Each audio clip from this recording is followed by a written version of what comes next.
gaskiya wallahi Bola Asuwaji har na fara tausayin ka wallahi, duba da ganin wannan result din da na gani, da na ga wannan result din da ya gabata a zaben 2023 da ya gabata, yanayin ƙuri'un da Peter Obi ya kawo, da yanayin ƙuri'un da shi mai girma Atiku ya kawo dan takarar shugaban kasa a jam'iyyarsa ta PDP, da yanayin shi ƙuri'un da Peter Obi ya kawo a jam'iyyarsa ta Labour, da yanayin ƙuri'un shi da Kwankwaso ya kawo a jam'iyyarsa ta NNPP. Duba da yanayin wayannan ƙuri'un, yadda aka ce yanzu wayannan ƙuri'un da kake gani sun zo fa sun turi sun haɗe a guri ɗaya. Kuma ita wannan gwamnatin da take kai yanzu ta Bola Ahmed Tinubu, ita ba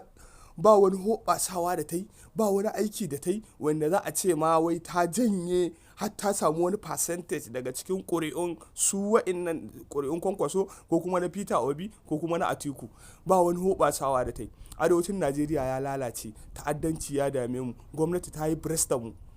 Yanzu wannan lokaci ne da za mu fito kwanmu da kwarkwatanmu mu nuna wa gwamnatin nan ta Tinubu laifinta, kuma mu tabbatar mata da laifinta a aikace domin mu canza wannan gwamnatin.